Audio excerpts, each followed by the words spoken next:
Sud Radio, la vérité en face, Patrick Roger. La vérité en face jusqu'à 10h avec ce sujet. Le chaos climatique n'est pas une fatalité. Jean-François Rial, rebonjour. Bonjour Patrick. Vous êtes patron de Voyageurs du Monde depuis, ça fait quoi, 30 ans 30 ans, c'est ça. En étant... alors, bon, certains vont se dire, ah bah oui, Voyageurs du Monde, donc il se pose des questions aussi parce que lui-même fait voyager... Bien sûr, l'avion, etc. Est-ce qu'il veut se donner bonne conscience ça, mais non, vous êtes convaincu de ce que vous dites dans ce livre, avec Mathieu Belloir, je le précise au passage, c'est-à-dire que vous voyez la situation telle qu'elle évolue et vous dites que on peut intervenir, c'est pas une fatalité. C'est-à-dire qu'en fait, ce que nous pensons, c'est que d'abord la première chose, c'est qu'on peut pas se permettre probablement, sauf à aller vers des désastres économiques et humains très lourds, de dépasser 2 degrés. On peut pas tellement se permettre. 1,5 degré, bon, on a raté, on y est déjà, mais dépasser 2 degrés, ça va être compliqué. Ouais. Il y a un dernier rapport de grands scientifiques quand même qui est sorti. Je veux pas faire peur à tout le monde, mais enfin, c'est pas des ayatollahs écologistes, ces gens-là, des gens très pointus, brillants, des scientifiques du monde entier qui ont dit qu'on risquait, si on continuait sur la courbe actuelle, c'est-à-dire d'aller vers à peu près 3 degrés, de perdre 4 milliards d'individus entre 2070 et 2090 sur Terre. Donc c'est quand même du très lourd. Alors, donc si on veut pas dépasser 2 degrés, le problème c'est que il faudrait qu'on baisse nos émissions par an d'à peu près ce qu'on les a baissées pendant le Covid, au niveau mondial. Ouais. Bah oui, mais on s'est arrêté de vivre pendant le Covid. Oui, et donc c'est pas possible. On va pas le faire. Non. Et en même temps, il faut le faire. Ouais. Donc comment on règle ce problème, ce squeeze, parce qu'en fait on est sur 2 contraintes incompatibles. Eh bien, ce que nous pensons avec Mathieu Belloir, c'est que il faut qu'on achète du temps. Parce que en fait, on a réussi à décarboner la croissance économique, c'est-à-dire que nos émissions croissent, mais notre PIB croît plus vite que nos émissions, donc on a réussi quand même à décarboner petit à petit, mais il va nous falloir, pour pouvoir atteindre le fameux carbone, l'équilibre carbone, la neutralité carbone, il va falloir que on mette beaucoup plus de temps que ce qu'on nous donne. C'est-à-dire que sur le scénario de degrés, l'équilibre carbone, il est en 2075, d'après les rapports du GIEC et les accords de Paris. Mais on va pas baisser des niveaux nécessaires. Et nous, ce que nous pensons, c'est qu'on doit continuer on doit bien sûr atteindre le pic très rapidement, et on doit diminuer nos émissions. Attention, on ne propose pas de ne pas diminuer les émissions. Si on ne diminue pas nos émissions, ce que nous proposons ne sert à rien. Ce qui est très difficile, Jean-François Rial, vous qui parcourez le monde, c'est que évidemment, on ne va pas à la même vitesse, quoi.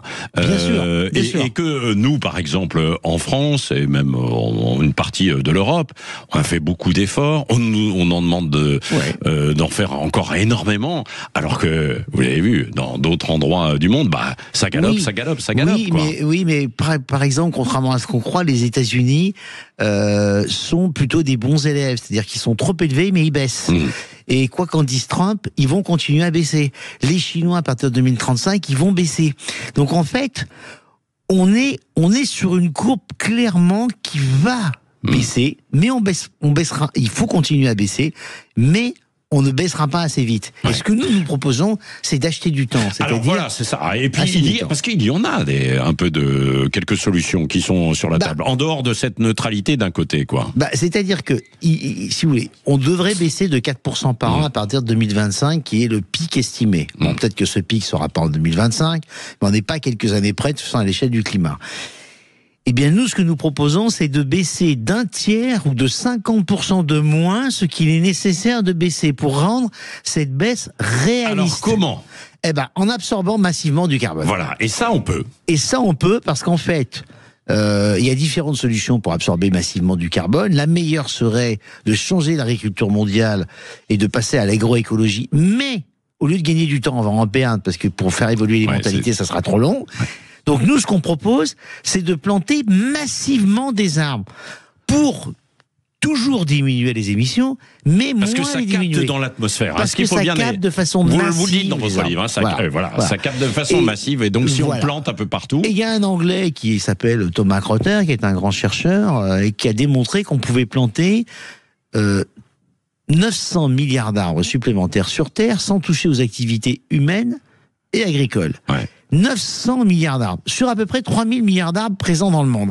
Et si on en plante à peu près 20% de ce volume, on va baisser l'effort de diminution d'un tiers pendant 40 ans. Et alors... Et on peut même, pourquoi pas, baisser l'effort de diminution de 50% si on en plante 25%. Donc on achète du temps et on rend la baisse nécessaire. Attention, il faut continuer à baisser. Il faut surtout pas se dire « Ah ben non, circuler, il n'y a rien à voir, on décarbone plus ». Non, on décarbone, mais on se donne du temps pour décarboner. Et alors, la plantation d'arbres, ce que vous dites, il y a des pays, des territoires où c'est plus facilement réalisable que d'autres, de grands territoires. Parce que chacun, là, en nous écoutant, dire, bah tiens, d'accord, oui, alors vous voulez, Jean-François Rial, que je plante 3 arbres au bout de mon jardin. Non. Alors, c'est pas ça. Ça en fait partie, mais ce n'est pas que ça. En Europe, globalement, ça sert pas à grand chose. Non, même en France, on a plutôt. En France, ça sert pas à grand chose. On a des forêts qui sont d'un bon niveau. Oui, puis on a une croissance de nos forêts assez forte. Non, il faut planter dans les zones semi-désertiques, dans les zones où on doit déforester. Parce que quand vous déforestez, vous tuez le sol et vous rendez les zones semi-arides, voire désertiques. Là, il y a des potentiels qui sont considérables. Je vous dis, ce qu'a démontré Crotter, ce scientifique britannique, c'est qu'on a une capacité de plantation qui est égale dans le monde à la surface totale des États-Unis. Donc c'est considérable. Sans toucher, je vous le rappelle, aux activités agricoles et aux activités humaines. Ni en plantant sur des prairies, parce qu'au passage, les gens ne le savent pas, mais quand vous plantez une forêt sur une prairie, ça absorbe pas plus de carbone qu'une prairie. Donc c'est idiot. Oui, mais pourquoi on ne le fait pas ? Alors, parce que ça ne coûte pas très cher, ce que vous dites, de planter un arbre. Alors ça met du temps à pousser, mais ça dépend de quels arbres. Nous, on propose de planter 180 milliards d'arbres sur 10 ans, donc 18 milliards d'arbres par an, donc en gros doubler ce qu'on plante déjà chaque année dans le monde. Donc c'est très réaliste, c'est très possible. Alors pourquoi on le fait pas ? C'est une très bonne question. On le fait pas parce que ça nécessite des coordinations mondiales. C'est-à-dire d'abord on le fait. Mais de façon désordonnée. Les Chinois, par exemple, plantent énormément. On le sait pas, mais les Chinois plantent énormément. Mais on le fait pas assez. Et on le fait pas assez parce qu'on est désordonné, on n'est pas coordonné. Nous, ce qu'on propose, c'est que moi, je pense qu'il faut qu'il y ait une gouvernance privée qui prenne ça en main. Surtout pas publique, surtout pas Nations Unies. Tout ça, ça marchera pas. On la connaît, l'histoire. Mais alors c'est difficile, évidemment. Non, vous prenez 5 ou 6 milliardaires. Je vais faire ça dans 1 an ou 2. Je vais prendre mon sac à dos et je vais aller en voir un certain nombre. Vous mettez 5 ou 6 milliardaires mondiaux à la tête de ça. Vous mettez des cautions morales de 5 anciens chefs d'État. J'espère que je convaincrai le président Macron d'en faire partie quand il sera plus président de la République. Et puis vous mettez 5 prix Nobel de la paix. Et ce 3 x 5 là, il prend son bâton de pèlerin, il faut 600 milliards de dollars à peu près, c'est-à-dire que c'est ridicule. On est à 0,6% du PIB mondial, donc 0,6 par an, parce qu'on fait ça sur 10 ans.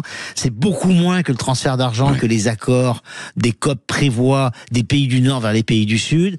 Donc on va gagner du temps, on va acheter du temps. Il faut qu'il y ait des entrepreneurs privés qui prennent ça en main. C'est vrai. Voilà. Le chaos climatique n'est pas une fatalité, on va continuer d'en parler avec vous, Jean-François Rial. Il y a la possibilité d'aller effectivement capter tout ça dans l'atmosphère avec des arbres. Il y a aussi des techniques qui existent. Oui, mais par exemple, le CEA a cette technique pour aller en chercher. Sauf que, évidemment, ça coûte extrêmement cher. Mais on pourrait recycler. Et surtout, Patrick, il n'y a pas le potentiel d'absorption de carbone de façon industrielle, par la technique que vous évoquez, en termes de volume. Elles sont pas disponibles et les capacités de volume sont pas là. Alors que les arbres et les capacités sont là. Non, et certains spécialistes vous disent que ce serait jouable quand même, mais il faudrait s'en donner les moyens. Bon, dans un instant, on va voir Jean-François Rial avec vous, puisque vous êtes patron de Voyageurs du Monde, si on pourra encore voyager demain. Bien sûr. Avion ou pas. Allez, on en parle, la vérité en face, jusqu'à 10h. Sud Radio, la vérité en face, Patrick Roger. Il est 9h49, dans quelques minutes ce sera Valérie Expert et Gilles Ganzmann dans l'émission Média d'abord, dans un instant avec Valérie, et puis ensuite les débats qui vont continuer. Les débats, nous, depuis 9h ce matin, nous avons évoqué beaucoup de sujets, et notamment celui du chaos climatique, qui n'est pas une fatalité, c'est positif. Jean-François Rial, le titre, vous l'avez voulu volontairement positif, justement, non? Ben, on l'a voulu positif et provoquant. Avec Mathieu, on en a beaucoup parlé. Puis on a mis une photo aussi de couverture un peu originale, qui est une rose glacée. Oui, une rose glacée où il y a un morceau de viande à l'intérieur. Ouais, c'est ça. C'est assez surprenant quand on le voit. Évidemment, ça provoque un petit peu. C'est pour interpeller, voilà. Ouais. Et dans les librairies, quand ils verront le chaos climatique n'est pas une fatalité avec une rose glacée, ben les gens aient envie de l'acheter, quoi. Oui, mais comme on est beaucoup aujourd'hui sur quand on parle environnement, de punitifs, de mesures effectivement assez dures.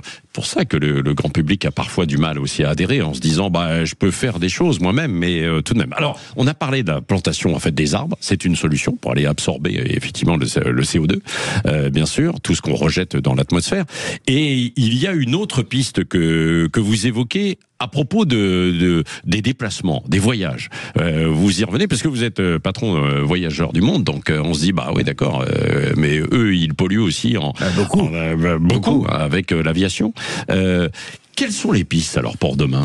Alors en fait, on ne pourra pas décarboner l'avion dans les délais. Très clairement, parce que on a beaucoup de solutions techniques pour optimiser les émissions des avions. Je ne vais pas toutes les lister parce qu'il y en a une vingtaine. Mais par exemple, prendre que des vols directs, optimiser les routes aériennes, rouler au sol en électrique, etc., etc. Je dirais que si on applique toutes ces mesures, on peut baisser les émissions carbone des avions d'environ 50%. D'ailleurs, dans notre entreprise, par exemple, on a énormément baissé nos émissions de carbone malgré notre croissance de chiffre d'affaires, parce que, essentiellement, les motoristes des compagnies aériennes, des avions, ont fait des progrès considérables. On est à 3 litres au 100 aujourd'hui, sur les avions. C'est-à-dire que quand vous allez à Nice... 3 litres au 100 Ouais, 3 litres au 100 par passager. Donc, quand vous allez à Nice en voiture... par passager, oui, bien sûr. Par passager. Quand vous allez à Nice en voiture à deux, vous consommez plus de CO2 que lorsque vous prenez l'avion. Il faut juste en avoir conscience. La voiture commence à être intéressante. Vous allez encourager encore un peu plus l'avion, là. Et puis les gens qui se déplacent. Moi, je connais énormément de retraités. On parlait des retraites tout à l'heure. Qui aujourd'hui, à 60 ans, 62 ans, vont beaucoup plus facilement à l'étranger, avec des vols à 70, 80 euros, alors que pour se déplacer à 200 km de chez eux, ça reviendra plus cher avec le péage et l'essence. Non, mais c'est aussi la réalité, Jean-François Rial. Bien sûr que c'est la réalité. Et comme on ne pourra à trafic constant ne baisser que de 50%, parce que les avions à hydrogène électrique seront pas prêts dans les délais, et c'est même pas sûr que ce soit une solution d'ailleurs, parce que ça fonctionne pas en long courrier. Or, le long courrier, c'est 65% des émissions des avions. Ça fonctionnera pas. Il y a une solution qui fonctionne, c'est le carburant de synthèse. Le carburant de synthèse, c'est un mélange d'hydrogène vert avec du CO2 qui produit du carburant de synthèse et qui fait 0 émission de CO2 parce que vous l'avez absorbé auparavant. Le problème, c'est que ça coûte 8 fois plus cher et qu'il faudrait produire surtout une électricité verte mondiale uniquement pour les carburants de synthèse, équivalent à 1,5 fois l'électricité mondiale. En Allemagne, d'ailleurs, pour les voitures, ils ont beaucoup travaillé sur le carburant de synthèse, qu'ils n'ont pas réussi complètement à adopter, parce que justement, ils ont des problèmes aussi un peu électriques, quoi. C'est-à-dire que il faudrait que vous produisiez 1,5 fois l'électricité mondiale que pour produire du carburant de synthèse pour les avions. Donc on voit bien que c'est pas pour demain. Peut-être que si demain on a la fusion nucléaire, ça peut fonctionner. Donc qu'est-ce qu'il faut faire ? Eh bien, il faut il n'y a pas 50 solutions. Si vous voulez respecter les accords de Paris alors que vous pouvez décarboner que 50% de l'avion, il faut absorber le complément. Donc là, les histoires d'arbres ou de n'importe quelle autre solution d'absorption est majeure. Mais en même temps, il faut diminuer le plus possible. Donc il faut appliquer toutes ces mesures et toutes les cumuler. Et puis, les vols type Bristol-Limoges à 60 €, moi je pense qu'il ne faut plus les faire. Bah oui, mais alors là, non, donc il n'y aura plus que les riches qui pourront voyager, et puis les plus modestes. Bah non, mais Jean-François Rial, moi je préfère que on limite l'avion par l'argent. Et pourtant, je suis un homme plutôt de gauche. Mais non, mais il vaut mieux faire ça plutôt qu'interdire l'avion. Et ceux qui auront moins les moyens, eh bien, ils voyageront moins souvent le temps qu'on trouve des solutions de décarbonation. J'ai un de mes amis qui s'appelle Jean-Pierre Nadir, qui dirige une agence. Jean-François Rial. Non, mais c'est pas de la discrimination, c'est du réalisme. Qu'est-ce qu'on préfère ? On préfère interdire l'avion ou faire des quotas à 4 vols par vie, comme le propose Jean-Marc Covici, ou alors on laisse l'avion libre, mais on limite son utilisation en interdisant les vols inutiles, les prix débiles, les vols indirects, ou du moins les artisans. En tout cas, en les pénalisant le plus possible, parce qu'on peut pas, c'est difficile de l'interdire avec l'économie mondiale. Et moi, je pense que quelqu'un qui a des revenus plus limités, il préférera voyager une année sur 2 si le tarif de l'avion a doublé, plutôt que de pas voyager du tout. C'est ça la vérité. Donc moi, je veux bien qu'on nous donne des leçons en permanence sur l'économie pour les pauvres et l'économie pour les riches. Mais non, mais c'est un problème sur lequel on n'a pas de meilleure solution. Je dis pas que c'est idéal, je dis que c'est la moins pire des solutions. Voilà. Moi, je dis qu'il faut que les avions à 50 € cessent. Il faut que les avions en court courrier, quand il y a des alternatives train, avec des vraies solutions train. Oui, parce que regardez, là on est encore dans la période des sports d'hiver. Le nombre, par exemple, de personnes qui viennent de l'autre bout de la planète ou d'Angleterre pour aller dans les Alpes avec des vols à 70, 80 € pour aller à Genève et ensuite se déverser. C'est pas bien. C'est pas bien. C'est pas bien. Et il faut aussi que les opérateurs de train se modernisent pour que, par exemple, on puisse réserver les trains largement à plus de 3 mois du départ, ce qui n'est pas possible avec la SNCF souvent. Et ça, c'est un vrai problème. Donc, il faut moderniser à mort l'offre court courrier alternative à l'avion. Il faut garder l'avion lorsque c'est fondamental pour le moyen et le long courrier, et pousser pour que les voyages soient les plus longs possibles pour pouvoir, le temps de décarboner, garder cet outil extraordinaire qui est l'avion, qui est quand même une utilité sociale fantastique. Et comme je le disais, certains de mes amis, les vols Bristol-Limoges subventionnés, comme le dit mon ami Jean-Pierre Nadir, par nos impôts, par les régions, faut arrêter ça. Faut arrêter. Bon, d'accord. Bah voilà, c'est clair. Parlons vrai. Vous l'avez dit. Alors que vous aimez Limoges quand même. Oui, j'aime beaucoup. Et j'adore Bristol et j'adore les Cotswolds. Mais on passe par Londres et on prend sa voiture électrique. Et puis basta. Bon, merci en tout cas Jean-François Rial d'être passé ce matin au micro de Sud Radio. Dans un instant, c'est Valérie Expert, je le disais, Gilles Gansman. Dans la partie média, on va parler d'une émission à la télévision avec Yvan Cujoux. C'est, vous le savez, Yvan Cujoux qui visite en fait des maisons de chanteurs. Il nous dira tout dans un instant.